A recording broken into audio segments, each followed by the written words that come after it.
Hello friends, कैसे हो आप सभी। आई होप आपने लेक्चर नंबर 1 कंप्लीट कर लिया है।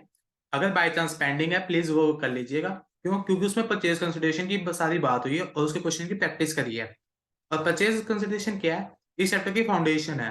और जब तक आपकी फाउंडेशन मजबूत नहीं होगी तो आपकी बिल्डिंग वीक रह जाएगी। तो आगे करते हैं। हमने पिछले में क्या पढ़ा था? परचेज कंसिडरेशन के मेथड। परचेज कंसिडरेशन के वैसे एक्चुअल में 3 मेथड है। Net asset method, net purchase method, intrinsic value method. जबकि इंट्रिंसिक वैल्यू मेथड मैंने कहा था कि आप बाद में करेंगे। इंट्रिंसिक वैल्यू मेथड वैसे कुछ भी नहीं है। जैसे इक्विटी शेयर होल्डर का शेयर है, उसका प्राइस यहाँ पे क्वेश्चन में गिवन है, तो उसमें आपको वैल्यू निकालनी है कि कैसे निकलेगी। तो उसके आने वाले टाइम में क्वेश्चंस में कर लेंगे practice. Net asset method. Net asset में क्या था? Asset minus liabilities, outside liabilities. Asset कौन सी? Taken over. टेकन ओवर किस वैल्यू पे? जैसे उसकी गिवन वैल्यू है, या अगर कोई भी गिवन वैल्यू नहीं है तो हम उसकी फेस वैल्यू को ही मार्केट वैल्यू मान लेंगे। Outside liabilities. लाइबिलिटीज कौन सी? Taken over value. Taken over में भी उसकी वैल्यू कौन सी लेनी है? Payable value. चाहे वो प्रीमियम पे भी हो सकती है या वो डिस्काउंट पे भी हो सकती है, as per question specifies. Net payment method. Payment made to the shareholder. Shareholder का पेमेंट देनी है और शेयर होल्डर में लाइबिलिटीज तो आती है। So do not include any liability made to the debenture holder और the creditors while calculating purchase consideration। अब बुक्स ऑफ न्यू कंपनी। जैसे देखो, एक ए कंपनी है, उसने बी कंपनी को अब्सॉर्ब किया, टेक ओवर किया। अब इसमें क्या है? बी क्या होगी? Old company. ओल्ड कंपनी की बुक्स को हमने क्लोज करना है। इसके लिए तो कोई भी मेथड नहीं है। इसके तो सिंपल होते हैं, अकाउंट्स आपको क्लोज करने हैं। अकाउंट्स कौन कौन से होते हैं? रियलाइजेशन अकाउंट हो गया, जैसे इक्विटी शेयर होल्डर अकाउंट हो गया, कैश एंड बैंक। यदि इसको टेक ओवर नहीं किया तो हम इसका अकाउंट ओपन कर देते हैं, और जो बैलेंस बचता है वो इक्विटी शेयर होल्डर में चला जाता है लास्ट में। और अदर्स इफ नीडेड, जैसे प्रेफरेंस शेयर होल्डर का अकाउंट हो गया, या जिस जिसकी भी नीड बन होगी हम ओपन करके क्लोज कर देंगे उसे। और इन दोनों में क्या कॉमन है? Purchase consideration. यहाँ पे पीसी आ गया। बट जो न्यू कंपनी है उसकी काउंटिंग दो मेथड से होती है, परचेज मेथड और मर्जर मेथड। इसको हम थोड़ी देर में अभी देखेंगे इन दोनों में क्या बेसिक डिफरेंस है। अब एक क्वेश्चन क्या प्रैक्टिस कर लेते हैं।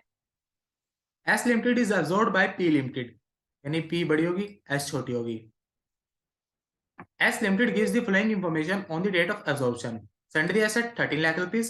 Share capital 5,000 share 100, 5,000 equity share of 100 each 5 lakh के हो गए, और 2,000 preference share 100 each 2 lakh के।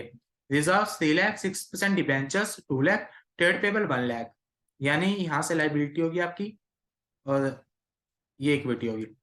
और additional information, P has agreed to issue 9% preference of 100 each in the ratio of 3 shares of P for 4 shares in S Limited। यदि आपके पास S Limited के 4 share है तो आपको P में 3 शेयर मिलेंगे। Second point, to issue the debenture holders in S Limited 8% debentures at a rupees 96 in lieu of 6% debentures in S Limited, which are to be redeemed at a premium of 20%। ठीक है। Third point, to pay 20 per share in cash and to issue 6 equity share 100 each issued at the market value 175 in lieu of every 5 share held in S Limited। And point number 4, to assume liabilities to the trade payable, यानी कहते हैं liabilities जितने भी आपको पार पे लेनी है। You are required to calculate purchase consideration. देखो आपको इसमें हमारे पास कौन कौन से हैं। यहाँ पे हमारे शेयर होल्डर है, इक्विटी और प्रेफरेंस। और उसके बारे में मेरे को यहाँ भी प्रेफरेंस वालों की भी कंप्लीट की है और इक्विटी वालों की भी। एसेट के बारे में इसने सिर्फ लाइबिलिटीज की दो बात बताई, एसेट की क्लियर नहीं है। देखो, अब हम पे पास हमारे पास पेमेंट की क्लियर इंफॉर्मेशन गिवन है, तो यहाँ पे मैं नेट परचेज मेथड लगा सकता हूँ। ठीक है। अब निकालनी calculate purchase consideration. By chance ऐसे क्वेश्चन आपके एग्जाम में आ जाता है, तो सबसे पहले आप लिखोगे परचेज कंसिडरेशन की definition. As per AS 14, purchase consideration means any payment made by the company to the liquidator of an old company for shareholder. Shareholder कौन कौन से होते हैं? प्रेफरेंस शेयर होल्डर और equity shareholder. Note, if any payment made to the debenture holder or creditors does not include while calculating the purchase consideration। फिर उसके बाद आप कैलकुलेशन करोगे by using net payment method. Net payment method में कैसे था? Payment to, payment in, working and amount. अब सबसे पहले इसने दे रखा है आपको preference share. Preference share, preference share वालों को 100 ईच के दिए, 3 शेयर्स इन पी। ठीक है। पी में अगर आपके पास 4 शेयर है आपको 3 मिलेंगे। मल्टीप्लाई, प्रेफरेंस शेयर में पे कितने हैं? 2000 मल्टीप्लाई बाय 2000, और एक प्रेफरेंस शेयर कितने में इशू कर रहे हैं, 100 में। तो इसकी अमाउंट आ गई 15। ये सेम फिगर यहाँ पे आएगी, यहाँ पे प्रेफरेंस शेयर लिखना है 1.5 लाख। फिर डिवेंचर होल्डर ये आपको कंफ्यूज करने के लिए दिया हुआ है, लेकिन हम पढ़ के आए हैं तो इसका भी यूज नहीं है। अब इक्विटी शेयर वालों को सबसे पहले हम दे देंगे कैश। कैश कितना, 20 पर शेयर इन कैश। इक्विटी की कितने हैं, 5000 शेयर है। 5000 मल्टीप्लाई बाय 20, यहाँ आ गया मेरा 1 लाख। और इक्विटी शेयर होल्डर वालों को क्या दे रहे हैं हम, इक्विटी शेयर। इक्विटी शेयर कितने दे रहे हैं, 6 equity share of 100 each issued at a market value 125 for every 5 shares. आपके पास 5 शेयर है तो आपको 6 शेयर मिलेंगे। और एक्चुअल में कितने हैं कंपनी में, 5000। और हमें इशू प्राइस का मतलब होता है, इशू प्राइस कितने इसका, 125। तो यहाँ पे कितना आ गया, 6000 multiply by 125, 6000 multiply by 125, 7.5 lakh. यानी मेरी परचेज कंसिडरेशन कितनी आ गई, 10 लाख रुपीज की। चलो एक बार इसका आंसर चेक कर लेते हैं। हाँ 10 लाख रुपीज है, यानी अपना आंसर बिल्कुल ठीक है। अब इसकी जनरल एंट्रीज देखते हैं, जनरल एंट्रीज कैसे पास होगी। देखो सबसे पहले क्या, आपने बिजनेस परचेज किया है, तो पहली एंट्री क्या बनती है मेरी, बिजनेस परचेज टू लिक्विडेटर। कितने में लिया आपने, अपनी परचेज कंसिडरेशन आई है 10 लाख की, 10 लाख की। अब बिजनेस परचेज क्या आपकी, बकेट, बकेट को आप ओपन करोगे, ओपन करके देखोगे मेरे को क्या क्या मिला है। फिर उस बकेट में क्या क्या है, सन्ड्री एसेट, सन्ड्री एसेट के नीचे पॉइंट्स में कोई वैल्यू नहीं है, नहीं है। तो 13 लाख को हम क्या मान लेंगे, इसकी मार्केट वैल्यू ही, asset 13 lakh. To trade payable की पार पे, और ट्रेड पेबल में कितने क्या, 1 लाख। टू डिवेंचर, देखो अब यहाँ पे आते हैं, अब मैं यहाँ पे लिखता हूँ डिवेंचर। अगर मैं यहाँ पे डिवेंचर लिख दूँ, टू डिवेंचर का मतलब क्या होता है, आपने अकाउंटिंग सीखी हो या डिवेंचर्स की, bank account debit to debentures. To debentures लिखने का क्या मतलब आ रहा है, क्या सेंस आ रही है निकल के, कि आप डिवेंचर्स को मार्केट में इशू कर रहे हो। आपको यहाँ पे कोई इशू कोई ना कर रहे हो, पहले तो आप अक्वायर करोगे, तभी तो आप उनको अपने वाले डिवेंचर्स दोगे या नए जो भी दोगे। सबसे पहले उसके लिए अक्वायर आना जरूरी है, जब आपके हाथ में कुछ आएगा तभी तो आप दोगे, खाली हाथ बैठे बैठे कोई ना कुछ दोगे। ऐसे ही जब आप उनको अक्वायर करेंगे तो यहाँ पे कभी भी डिवेंचर ना लिखना, डिवेंचर होल्डर। अब इसकी कितनी अमाउंट आएगी, हमने कितने में रिडीम किया है डिवेंचर को, which are to be redeem at 20% premium. 20% premium, 2 lakh के हैं, 2 लाख में 20% ऐड कर दीजिए, यानी कितना हो गया, 240। डिवेंचर होल्डर कितने क्या गया, 2.4 लाख। और टू बिजनेस परचेज कितने में किया मैंने, 10 लाख का। 10 1 11 और 13.4, 13 लाख। 40,000 की डिफरेंस आ गया, डेबिट में डिफरेंस है, तो गुडविल। देखो परचेज पेमेंट मेथड हमने यूज किया, और उसमें हम पे डिफरेंस में गुडविल आ गई आपकी 40K की। अब थर्ड एंट्री क्या होगी, लिक्विडेटर। लिक्विडेटर की हमने पेमेंट करनी है, लिक्विडेटर अकाउंट डेबिट टू, हमने उसको क्या क्या दिया है, यहाँ से देख लो आप, प्रेफरेंस शेयर वालों को प्रेफरेंस शेयर दिए है, इक्विटी शेयर वालों को हमने कैश भी दिया और इक्विटी शेयर भी दिया है। अब ये कैश का क्या पंगा आता है, जैसे अब अकाउंटिंग स्टैंडर्ड क्या कहता है, जैसे आप इक्विटी शेयर इशू कर रहे हो, यदि कोई भी शेयर आपका फ्रैक्शन में आ जाता है, फ्रैक्शन का मतलब क्या होता है, 0.33 आ गया कैलकुलेशन के टाइम, 0.99 आ गया, जैसे आप 3/4 कर रहे हो, तो बाई चांस कभी ऐसी कैलकुलेशन आ गई जिसका पॉइंट आगे निकल के, अब पॉइंट वाला शेयर हम कभी भी इशू नहीं कर सकते, एक पूरा पार्ट इशू होता है। तो अभी पॉइंट वाले की जगह हम कैश दे देंगे उसे। तो liquidator account debit to equity share capital, to preference share capital, to security premium, to cash. अब यहाँ इक्विटी शेयर हमें कितने शेयर इशू कर रहे थे, 6/5 इंटू 5000, 6,000 शेयर, एक शेयर कितने का था वैसे, 100 का, 100 का था, 125 उसकी मार्केट वैल्यू, 225 क्या हो गया उसका प्रीमियम, सिक्योरिटी प्रीमियम। तो यहाँ पे 6,000 इंटू 25, और कैश कितना दिया हमने उसको, 1 लाख रुपीज। कैश में आप लिख देना 1 lakh. Preference share, preference share कितने हैं, 3/4 इंटू 2000, 1500, 1500 इंटू 100, हमने 100 पे इशू किया, आपका लिक्विडेटर का भी हो गया। अब सारे अकाउंट्स देखो, अब यहां से हम बारी बारी देखते हैं एक एक चीज करके। देखो, आपने बिजनेस परचेज का अकाउंट खोला, बिजनेस परचेज मेरा यहाँ कट हो गया, लिक्विडेटर का खोला, लिक्विडेटर आपका यहाँ सेटल हो गया, एसेट लायबिलिटी आ गई। अब यहाँ पे डिवेंचर होल्डर का बचता है आपका। अब इस डिवेंचर होल्डर का हम करें क्या? अभी आओ, देखो डिवेंचर होल्डर का हम लाइन पढ़ते हैं दोबारा। To issue to the debenture holder in S limited 8% mortgage debenture at ₹96। आपका डिवेंचर होल्डर कितने का है वैसे? जनरली सेंस में ₹100 का होता है। अभी आप कुछ नहीं गिवन तो हम assumption लेते हैं 100 का है। अब आप अपना डिवेंचर कितने पे इशू करो? 96 पे, यानी कम पे इशू करो। कम क्या होता है? डिस्काउंट। अब डिवेंचर्स की हमें न्यू बुक वैल्यू नहीं गिवन, हमें न्यू बुक वैल्यू फाइंड करनी है। इसके लिए जनरली क्या एक फॉर्मूला यूज करते हैं, old book value multiply by redemption terms equal to new book value multiply by issue terms. अब ओल्ड बुक वैल्यू आपको गिवन है 2 लाख, हमने किस पे रिडीम किया है? प्रीमियम पे। प्रीमियम का देखो 100 plus premium, 100 minus discount, discount हमेशा माइनस होगा, प्रीमियम हमेशा ऐड होता है।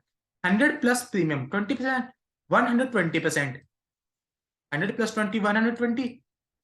न्यू बुक वैल्यू मिसिंग है, उसको मैं एक्स मान लेता हूँ। इशू टर्म क्या है? 96, ₹4 कम, यानी 96% पे हमने इशू किया। अब 200, 2 लाख इंटू 120%, ये कितना आ गया? 2.4 lakh equal to X multiply by 96%। X की वैल्यू कितनी आ गई? 2.5 लाख। अब डिवेंचर होल्डर का अकाउंट हमारा कितने से था? 2.4 लाख पे, बट हमने डिवेंचर कितने पे इशू किया? हमने तो टोटल डिवेंचर 2.5 लाख इशू किया। ये बीच में गैप कैसा रहा है? डिस्काउंट का, कि आपने 4% का डिस्काउंट दिया, तो ये 10,000 आ गए। देखो बिजनेस परचेज की एंट्री होगी, यहाँ पे क्वेश्चन मार्क है, क्वेश्चन मार्क इसलिए डाल रहे ताकि आपको याद है डिवेंचर होल्डर आएगा। और कैपिटल का आप ध्यान रखना कि बाय चांस कभी आप यहाँ पे 125 से मल्टीप्लाई कर दो और सारा क्वेश्चन आते आते भी आप आते मार्क्स कटवा लो अपने। और 8% डिवेंचर्स। अब चलो, अब डिवेंचर्स को हम थोड़े डिटेल में करते हैं। Recording of issue of debenture to discharge existing debenture of vendor company. देखो अभी हम ऊपर वाले केस में करके हैं डिवेंचर्स। देखो पहली एंट्री के पहला, debentures of vendor company account debit, या डिवेंचर होल्डर सिंपल सेंस में हमने ऊपर देखा है डिस्काउंट में इशू। जैसे डिस्काउंट में इशू होता है वैसे डिवेंचर प्रीमियम में भी इशू हो सकता है, सिक्योरिटी प्रीमियम। अब नोट वैल्यू कैसे निकालनी है? ओल्ड बुक वैल्यू आपको हमेशा दी होगी, रिडम्पशन टर्म गिवन होगी, नहीं तो हम अजम्पशन क्या मान लेंगे कि पार पे है। पार का मतलब क्या है? 100%। ऐसे इशू टर्म आपको गिवन होगी, वरना अगर अजम्पशन लेनी पड़ेगी तो हम 100% की लेंगे। और new book value generally missing होगी आपकी, तो हम उससे कैलकुलेट कर लेंगे। अब जैसे ये स्टेटमेंट मानी हुई है, उसके बाद हम केसेस करेंगे।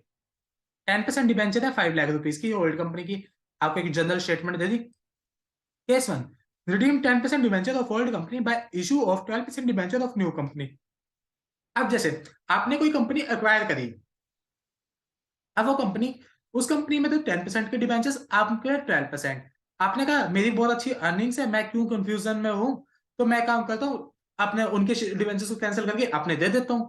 नंबर भी सेम है डिबेंचर होल्डर के, और अमाउंट भी सेम है, सेम जैसे पहले उन्होंने कहा ₹100 का, तो आपने भी 100 का दे दिया। तो इसमें कुछ हुआ, आपने कहा भाई तू अपने 10% की सिक्योरिटीज दिया, आपने उसको फाड़ दिया, आपने कहा ले मेरे 12% ले जा, उससे कोई फर्क नहीं पड़ा। 10% debenture account debit to 12% debenture. Case number 2, redeem 5% discount issue 12% of new company.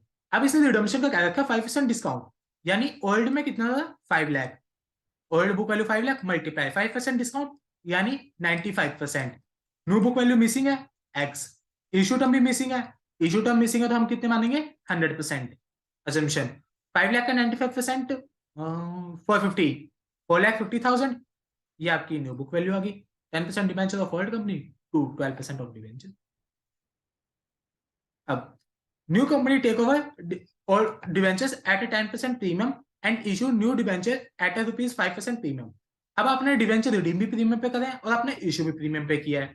अब ओल्ड बुक वैल्यू कितनी मेरी? 5 लाख, 10% प्रीमियम यानी 110% equal to new book value क्या है? Missing, multiply by 105। ठीक है, अब यहाँ क्या गया? 5,50,000 into new book value missing है, मल्टीप्लाई बाय 105। अब ये आपकी आगे न्यू बुक वैल्यू ये थी। अब सिक्योरिटी प्रीमियम हम निकाल लेंगे कैलकुलेट करके। Case number 4, 6% debentures, book value 3,30,000. Debentures offered company discharge by issue of 8% debentures of new company at a premium of 10%. ये मैंने जनवरी 21 के पेपर से पॉइंट लिया है. अब इसमें क्या होता है, बच्चों को एक कंफ्यूजन आती है जनरली. क्या आती है कि ये कहना क्या चाह रहा है, इसने एट अ प्रीमियम ऑफ 10% है, इसने आखिरी में ये तो कह दिया, लेकिन इसने क्लियर सेंस में ये नहीं कहा कि डिस्चार्ज के टाइम पे लग रहा है या न्यू कंपनी के इशू पे लग रहा है प्रीमियम. तो जब भी देखो, वैसे तो इस क्वेश्चन की बात नहीं है स्पेसिफिक, सारे क्वेश्चन पे अप्लाई होता है एक रूल कि जब भी आपको कोई भी डाउट अराइज होए कि क्वेश्चन में ऐसा भी हो सकता है वैसा भी हो सकता है, जब आपके दो पॉइंट ऑफ व्यू आ जाए तो आप क्या करना, नीचे जाके एक नोट डाल देना कि इस क्वेश्चन में मैंने ये एजम्पशन लिया है, बट अल्टरनेटिव एजम्पशन लेके इस क्वेश्चन को दूसरे तरीके से भी किया जा सकता था. तो अब जैसे इसमें ये ले लिया मैंने assumption, all book value 3,30,000 multiply by, मैंने जैसे न्यू कंपनी के बाद दे रखे इसने, तो मैंने न्यू कंपनी के साथ इसको लगा दिया इशू करके. न्यू बुक वैल्यू मेरी 3 लाख की आ गई. आप लिख सकते हो note, I assume that this 10% premium is with of issue of terms, but alternative solution can be possible. ठीक है. अब जैसे हमने पढ़ा था न्यू कंपनी की बुक दो तरीके से बन सकती है. अब वो दो मेथड पढ़ते हैं. In the nature of merger, in the nature of purchase. Merger क्या होता है, जब दो कंपनी आपस में प्रेम भावना से मिलती है, आपस में भाई भाई वाली भावना से कि मतलब आजो तू मिल जा. अब मर्जर में क्या होता है, सारी एसेट इकट्ठी कंबाइन हो जाएगी, सारी लाइबिलिटीज कंबाइन हो जाएगी, साथ में रिजर्व्स भी ऐड हो जाएंगे. रिजर्व्स में जनरल रिजर्व की बात हो रहा है, कैपिटल रिजर्व की भी हो रही है, स्टैट्यूटरी रिजर्व की भी बात हो रही है. इन दी नेचर ऑफ परचेज, आपको परचेज को सुन के आ रहे हैं थोड़ी एग्रेसिव टर्म्स, तो वो. और मर्जर को हम पुलिंग इंटरेस्ट मेथड भी कहते हैं. अब amalgamation in the nature of merger as per para 3E of AS14 which satisfy all the following condition. Merger के लिए हमें टोटल 5 कंडीशंस गिवन है. इसका एग्जाम में थ्योरी क्वेश्चन भी बहुत पूछ लिया जाता है, एक दो टाइम बाद जनरली आ ही जाता है. अब मर्जर की पहली टर्म क्या है, all the asset and liability are transferred. Means जैसे हम देखते हैं कि कंपनी है एसेट क्या था 5 में से 4 लेके जा रही है, लायबिलिटी 5 में से 4 लेके जा रही है, तो मर्जर में कभी ऐसा नहीं होगा. मर्जर में सारी की सारी एसेट उठ के आएगी. All the asset and liability are transferred as same value, that is book value. ये कह रहा है किसी भी वैल्यू के साथ आप छेड़छाड़ नहीं करोगे, जैसे कि जैसे वैल्यू गिवन है आप वैसे की वैसी उसको कंबाइन कर दोगे, वैसे वैसे आप पिक कर लोगे उन्हें. बट इसके एक एक्सेप्शन है. ये कह रहे हैं जो भी जैसे purchasing company can change the value of asset और liability to follow same accounting policy. अभी कह रहे हैं ट्रांसफर कंपनी, जैसे transfer company weighted average method use करती है. जैसे इन्वेंट्री की वैल्यूएशन है, इन्वेंट्री की वैल्यूएशन हमने पढ़ा कई तरीकों से हो सकती है, फीफो से, लीफो से, वेटेड एवरेज से. अभी कह रहे हैं ट्रांसफर कंपनी है वो वेटेड एवरेज मेथड यूज करती है, लेकिन ट्रांसफर कंपनी है वो फीफो मेथड यूज करता है. फिर ट्रांसफर कंपनी को अपना मेथड चेंज करके फीफो पे लेके आना पड़ेगा.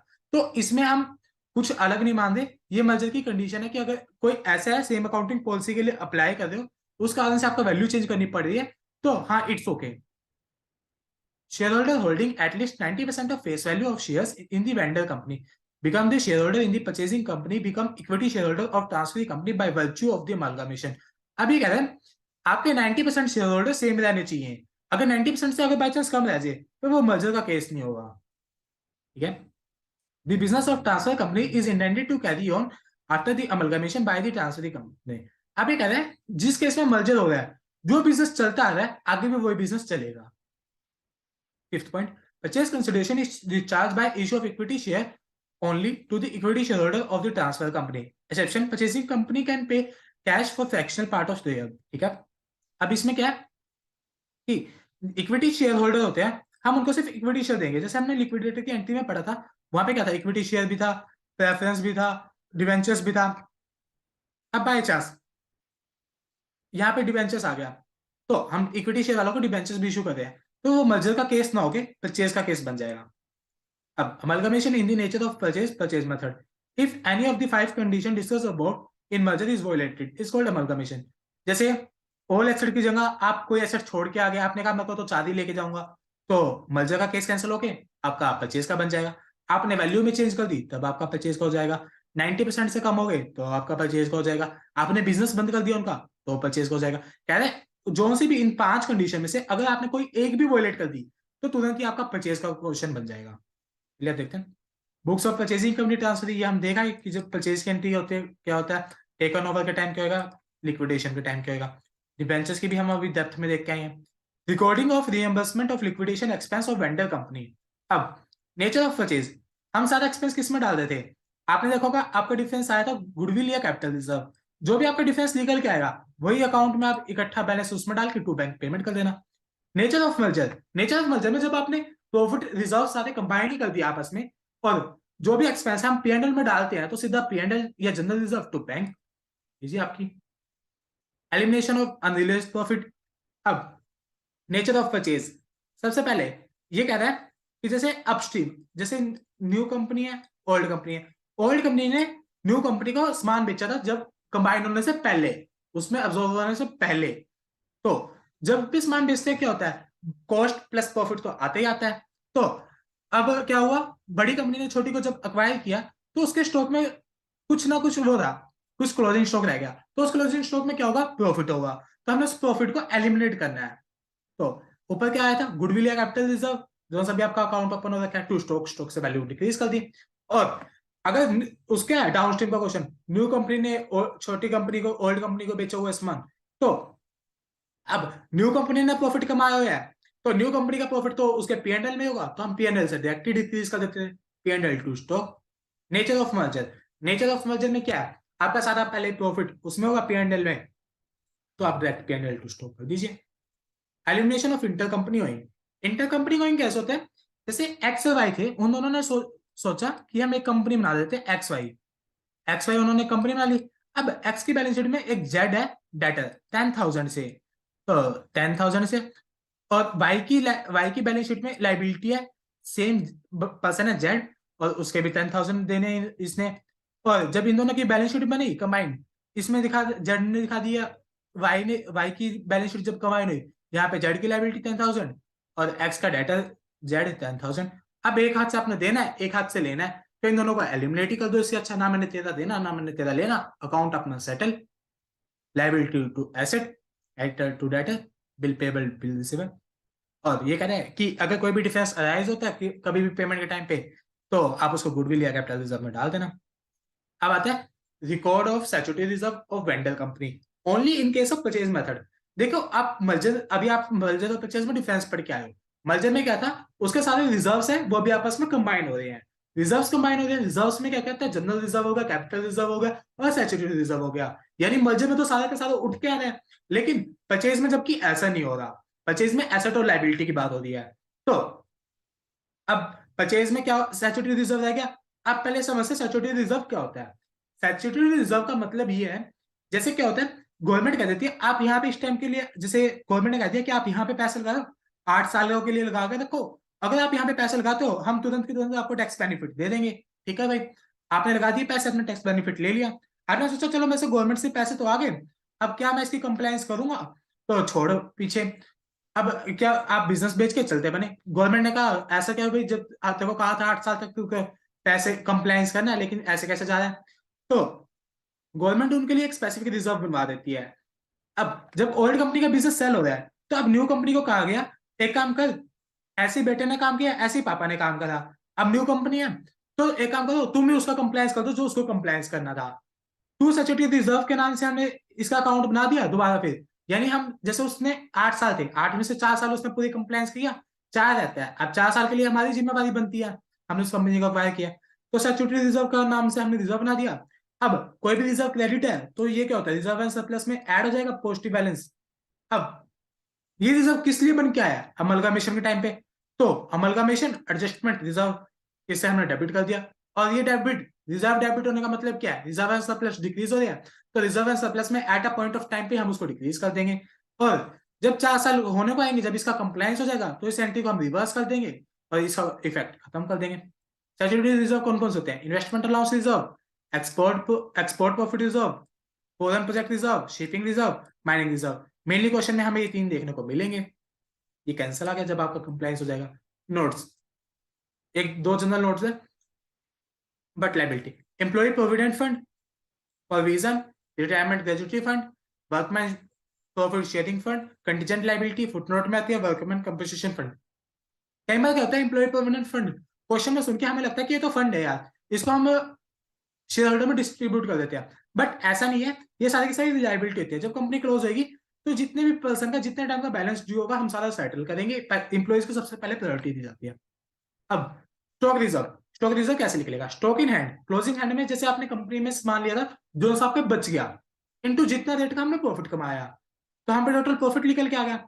लेस या add change in value of stock, कि जैसे ओल्ड ने न्यू कंपनी को बेचा था, अब न्यू कंपनी ने ओल्ड, जैसे न्यू कंपनी उसने एक कंपनी को अक्वायर किया, अभी ओल्ड कंपनी हो गया, अब इसने क्या किया, सारी एसेट इसने 10% लेस पे लेके आया अपने पास, 10% पे लेके आया, तो अब 10% पे लेके आया तो क्या हुआ, अब इसके इसने अपना स्टॉक भी बेचा था कोई, जो इसने स्टॉक प्रॉफिट के साथ, तो जैसे ये लो एग्जांपल ही कर लेते हैं, स्टॉक है 1000 रुपीज का और बुक वैल्यू है ए बी के पास, it was sold by A B limited to C D limited at a profit of 10% on cost, 10% of cost पे बेचा, यानी 1000 रुपए का सामान 10 रुपए के प्रॉफिट पे, 100 रुपए 1100 रुपए का हो गया इसका स्टॉक।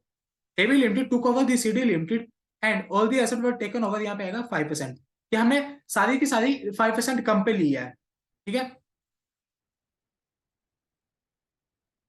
हमने सारी की सारी एसेट 5% कम पे लिया। अब अनरियलाइज प्रॉफिट कितना है, 100 रुपए, क्योंकि स्टॉक था हमारा 1000 रुपए का, प्रॉफिट 1/11। अब इस पे वैल्यू कितनी आ गई, सीडी के लिए तो ये स्टॉक 1100 रुपए का हुआ, तो 1100 में से कितने का अनरियलाइज प्रॉफिट हुआ, 1000 का, बट जबकि आपने सारा स्टॉक कितने पे लिया है, 5% लेस पे लिया। 5% लेस पे लेने का मतलब देखो, सीडी को क्या मतलब है कि मेरे को कितना प्रॉफिट आया, अगले के बिल में तो टोटल अमाउंट 1100 रुपए की है, 1100 मल्टीप्लाई बाई 5%, 55 रुपीज। अब 55 की वैल्यू आपने तुरंत डिक्रीज कर दी, यानी 100 और 55, यानी 45 रुपीज से और डिक्रीज करनी है, यानी अनरियलाइज्ड प्रॉफिट कितने का आएगा, 45 रुपीज का। अब यहाँ स्टॉक जितना आप पे बच रहा है multiply by rate of profit, इससे आ जाएगा आपका अनरियलाइज्ड प्रॉफिट, एड और less change in value of stock और अनरियलाइज्ड प्रॉफिट। तो इस तरीके से चलिए क्वेश्चन करते हैं। A Limited and B Limited were amalgamated on the 1st April 2001. A new company C Limited was formed to take over the business of existing companies. A Limited and B Limited had the flowing assets balances on 31st March 2001. A Limited land and building purchase investment non current, ये non current का ध्यान कब देना है, goodwill की valuation में, जैसे partnership में ये बहुत इंपॉर्टेंट रोल प्ले करता है। Inventory, trade receivable, cash and bank, यानी यहाँ से अपनी इक्विटी स्टार्ट होगी, share capital, reserve and surplus, investment allowance reserve, profit and loss, यानी यहाँ तक है, नीचे लोन आ गया, प्रोपोर्शन। देखो 3 पार्ट में डिवाइड करने का बेनिफिट होता है, ताकि बाद में आप जब क्वेश्चन पढ़ो आपका ध्यान सीधा, अगर देखो नीचे डिबेंचर्स की बात आ गई तो आप सीधा लाइबिलिटी वाले में ध्यान दे सकते हो, आपका फोकस नहीं बिगड़ेगा क्वेश्चन में। Additional point, 10% debenture holder of A Limited and B Limited are discharged by C Limited by issuing such number of 15% debentures of 100 each goes to maintain same amount of interest। अब ये कह रहा है C Limited जो नई company बन के आई है वो इतने नंबर के डिबेंचर इशू करेगा कि उनका अमाउंट ऑफ इंटरेस्ट जो पहले पे कर रहे थे, जो अब पे कर रहे हैं, दोनों सेम रहेगा। अब जैसे आप देखते हैं 15% के डिबेंचर इशू करेगा, नंबर नहीं बताया, नंबर निकालने के लिए आपको कह रहा है, और डिबेंचर की अमाउंट कितनी होगी, 100 रुपए, ठीक है। अब डिबेंचर मेरा ये ना रुपीज किस में, मेरे लाख में, यानी ये सारी टर्म्स लैक्स में। तो अब 60 लाख का 10%, 6 लाख। ए बी, ए कितना पे करे 6 लाख, बी कितना पे करेगा 3 लाख। अब न्यू कंपनी कितने इशू करेगा 15% डिबेंचर्स। अब 15% के लिए 6 लाख डिवाइड बाय 15%, यानी मेरे 100% डिबेंचर की वैल्यू आ जाएगी। 100% की डिबेंचर की वैल्यू कितनी आई मेरी, 6 लाख डिवाइड बाय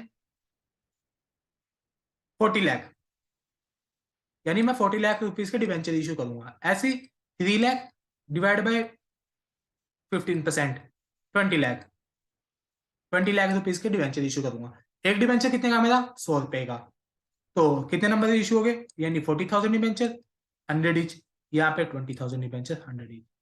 तो ये डिबेंचर वाला पॉइंट हो गया। Second point, preference shareholder of two company are issued equivalent number of 11% preference share of C at a price of 150, face value 100। अभी कह रहा है जैसे आपके प्रेफरेंस शेयर होल्डर है, जितने ए में नंबर, कि लेट्स सपोज ए में आपने 1000 प्रेफरेंस शेयर इशू कर रखे थे, तो अब न्यू कंपनी में भी 1000 ही इशू होंगे, बट उनकी वैल्यू चेंज हो जाएगी, 100 रुपए की जगह 150 रुपए का इशू होगा। ऐसे ही सेम केस में भी।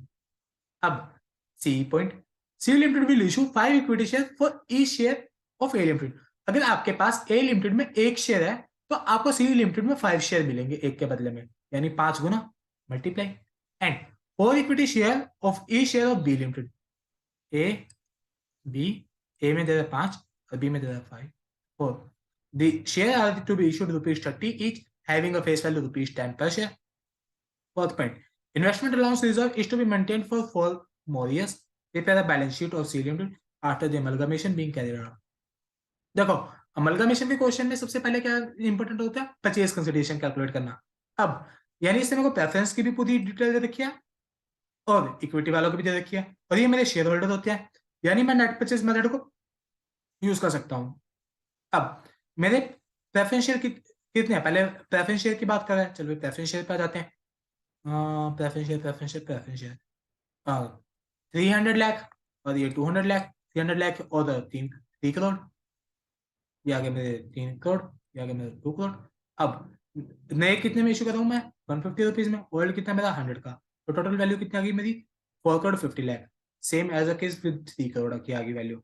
अब ये मैंने क्या कर रखा है, जैसे आपने 100 रुपए का प्रेफरेंस शेयर था 100 रुपीज का, आपने कितने में इशू किया 150 में, यानी 50 रुपीज का हो गया प्रीमियम।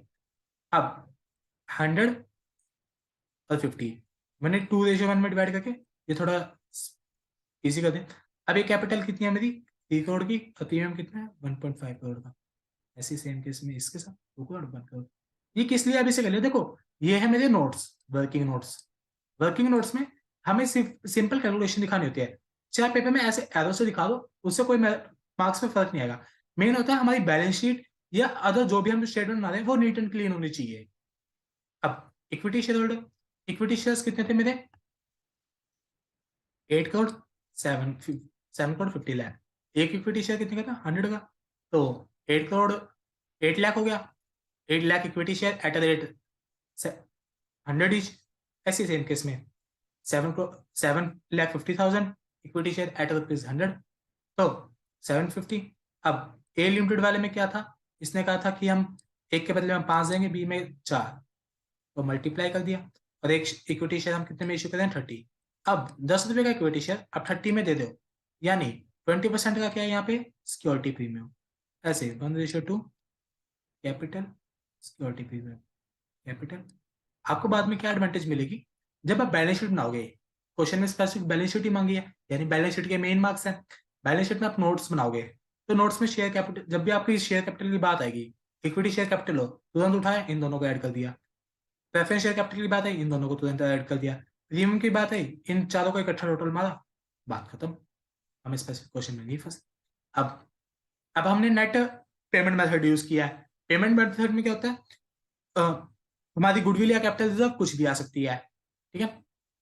अब यानी गुडविल और कैपिटल, यानी अब हमें निकालना नेट एसेट, हमने कितने एसेट लिए, अब एसेट में देखो डिवेंचर्स की बात की गई है और इन्वेस्टमेंट अलाउंस की, इन्वेस्टमेंट अलाउंस से मेरे को अभी कोई मतलब नहीं है, अभी मेरे को नेट एसेट निकालनी है। अब इनका टोटल करो और इनका टोटल करो, चलो करते हैं टोटल।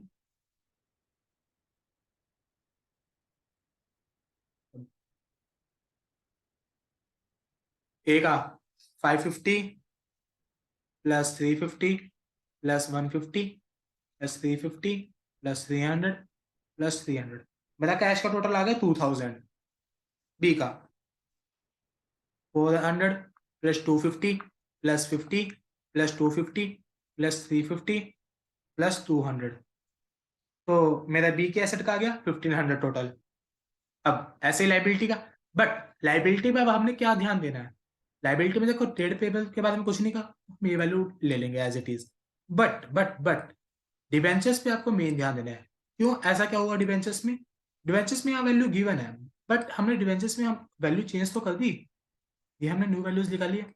हम स्टार्टिंग से क्या पढ़ के आ रहे हैं, लाइबिलिटीज पहले फोकस है टेकन ओवर, फिर सेकंड पॉइंट आता है हमारा पेबल वैल्यू, तो इस चीज पे हमने मेन ध्यान देना है।